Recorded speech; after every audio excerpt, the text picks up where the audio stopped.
Welcome to 10-Minute Record Reviews, episode 182. And today I'm going to talk about Cannonball Adderley's classic album from 1958, Something Else. And what I've got here is a 1975 Japanese reissue, and I'm usually a huge fan of Japanese reissues. And actually, I'm a fan of this too, because like all Japanese vinyl, it is dead quiet. This one just lacks a few dynamics. So Cannonball Adderley is a phenomenal musician, a great innovator, and a wonderful blender of sounds. He doesn't have the reputation of Miles Davis or John Coltrane, but like Miles Davis, he worked in a whole variety of styles as the world of jazz progressed. He also did a lot of crossover work, and quite possibly he's a victim of that kind of strange jazz snobbery where people who do crossover work and become successful are seen as somehow lesser in the critical mind. So, just like this channel, it's not that important to hang your hat on every word the critics say. All I know is I've never bought a bad Cannonball Adderley record. The record itself is hard bop with a heavy dose of the blues. It's also very much a Miles Davis record as much as it is a Cannonball Adderley record. Miles plays a lot of the first solos, he chose a lot of the material, and he of course composed the title track. Nevertheless, this remarkable album isn't really a case of Miles taking over. It's actually a wonderful blending of two very powerful jazz leaders, one of whom had been established on the scene for quite a long time, one who is still a relative newcomer but has, of course, so much to say and in such a distinct way from Miles Davis. Cannonball Adderley is born September 15, 1928 in Tampa, Florida. His birth name is not Cannonball, it's Julian, and Cannonball itself is a corruption of a nickname he acquired when he was a teen, Cannibal, so called because apparently he ate a heck of a lot. Their dad gave both boys cornets. The cornet, of course, sticks with Nat Adderley, but Julian had different ideas. He eventually drops the cornet and he picks up the saxophone and masters not just the alto, but the tenor and the soprano, and he also picks up the flute. Cannonball leaves home at the age of 20 in 1948, and he moves to Broward County, eventually getting a job as a band director at Dillard High School in Fort Lauderdale. There he remained for a number of years, teaching band, honing his craft, and playing in a number of local combos. In July 1955, he takes the fateful decision to go to New York to see what was happening in the jazz scene there. What happens next is right out of a movie. The very first night he's there, Cannonball says, let's make the most of this, let's go hear some jazz. So he sees that Oscar Pettiford, the bassist, has a small group that's playing at the Cafe Bohemia in Greenwich Village. So off he goes, shows up. As it turns out, Pettiford's group is playing, but their sax player, a guy called Jerome Richardson, is late. So Adderley goes up to the bandstand and says, look, you don't know me, I'm just a tourist, basically, but I can play a bit, and if you're missing a sax player, I can sit in. Pettiford's not too sure. The club owner says, yeah, why don't you go for it? So up he gets. So Pettiford, still not being too sure, decides to put Cannonball through his paces. They launch into I'll Remember April at a fast pace, and he absolutely kills it and literally becomes an overnight sensation, the talk of the jazz world in New York the following day. Again, this gig at the Cafe Bohemia happens in the first week of July 1955. Within a week of that gig, he was actually in the studio recording his debut album for Savoy Records, presenting Cannonball Adderley, and then he's signed to a multi-album deal by Embassy Records, and still in July 1955, he goes into the studio to start recording his follow-up, presenting Julian Cannonball Adderley. So in the summer of 1955, Cannonball is an absolute phenomenon in New York. And the reason for this, in part, is what he's bringing is this blend of soul and gospel and blues, perhaps because so much of his training and his musical exposure is from the South, and blending that with jazz in a way that nobody had really been doing, and which was infectious and new and different to the ears of jazz players and jazz critics in the big city. Amongst the people that noticed him was Miles Davis, who was just at that point about to embark on his very first cross-country tour, and he asked Cannonball would he come along with him. Cannonball, obviously flattered, said, no, I can't because I've got this teaching contract back at this high school in Florida, which he went back and fulfilled. After this initial flurry of activity, Cannonball returns to New York. He forms a quintet with his brother Nat. They enjoy a degree of success in 56 and 57, but nothing really remarkable. But he hadn't been forgotten by Miles Davis.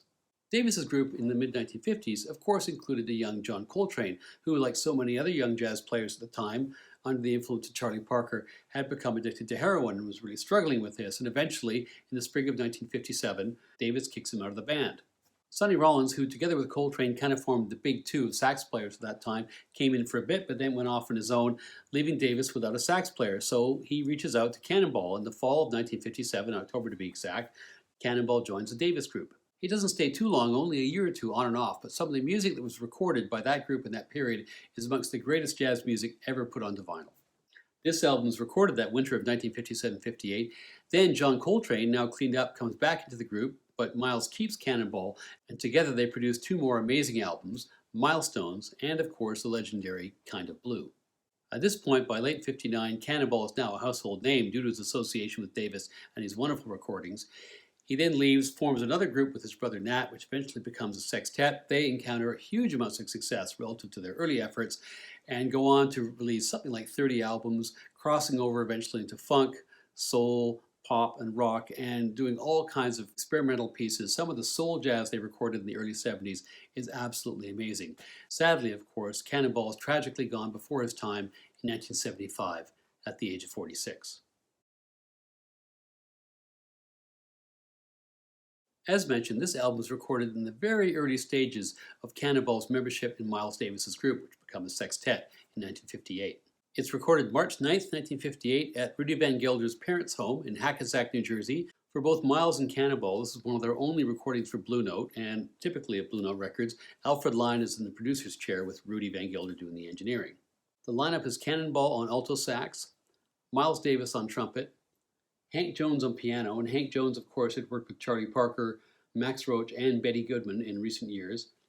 Sam Jones on bass, who had played with Dizzy and with Monk and would later on join Cannonball's quintet. And the ensemble is completed with Art Blakey on drums, the wily and a little bit controversial leader of the Jazz Messengers for so many years. Side one starts with Autumn Leaves, and it begins with Hank Jones's well-known piano riff at the beginning. Then Miles comes in with these staccato blasts on muted trumpet. Iconic moment, one of the great sounds and moments, frankly, in the history of jazz, and then he goes on to state the melody. Cannonball takes the first solo, which is alternately playful and smooth. Such a contrast from Coltrane, with whom Miles had been working so often, and actually from Rollins as well. Cannonball is much lighter, much airier. Again, granted, he's using a different saxophone. Miles then solos, and I find this particular solo to be amongst the warmest of his pieces. And during his playing, Sam Jones on bass picks up the intensity of his work, and the contrast between the two instruments is another excellent moment on this record. The next song is Love for Sale, which starts with a bit of an overture from Hank Jones on piano.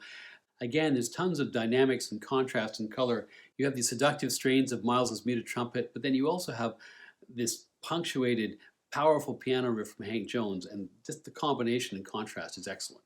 Perhaps remembering that it's his record, Cannonball comes in now, and he's playing like his life depends on it. What he has to offer are some amazing fast-paced runs with a real bluesy feel, and this song swings really, really hard. Side 2 starts with the title track, Somethin' Else, which of course was composed by Miles. And it begins with a motif which will recur throughout the track, which is kind of a call and answer thing between Miles and Cannonball. Miles takes the first solo unmuted, achieving this kind of searching sound. As always with Miles, the empty spaces in his solos are as profound as his playing. There's so much to appreciate, and he gives you room to savor each breath. For his part, Cannonball is much less restrained. He's racing through these glorious runs, but he alternates those with an almost conversational style at points. One for Daddy-O was written by Cannonball's brother Nat, who doesn't appear on the record, but did write this tune, and it was written for a Chicago DJ who was a friend of the family. Blakey here really stands out to the extent he stands out at all in this record, which is not very much. I don't think I can think of a record where he's more in the background throughout the entirety, but his brushwork here is very atmospheric. Cannonball gets the first solo, and his tone here is quite distinct from elsewhere in the album. A little bit harsher, I think, but fits the mood, fits the more aggressive feel of the blues. Cannonball, Miles, and Hank Jones then trade small solos. The final word is accorded to Miles, whose playing is wonderfully emotional in this track, down to that long, trailing, gorgeous final note. The final track, another standard, Dancing in the Dark, not anticipating the Springsteen tune, is another blues, but much slower. This is a short track, and it's fundamentally a vehicle for Cannonball, and he hasn't really had one all of his own on an album that bears his name, so I guess it's about time. This is Cannonball's most emotional playing in the record. It's gorgeous. It's one of his finest moments, I think, on any record he put out. As mentioned, this is an album which really has two leaders, but rather than two people pulling in different directions and creating something incoherent, both Davis and Cannonball knit together seamlessly, at the same time bringing a whole bunch of different moods and a whole bunch of different styles. There's not a dull moment on here, and the half hour of this record seems to pass in about 5 minutes when you're listening to it.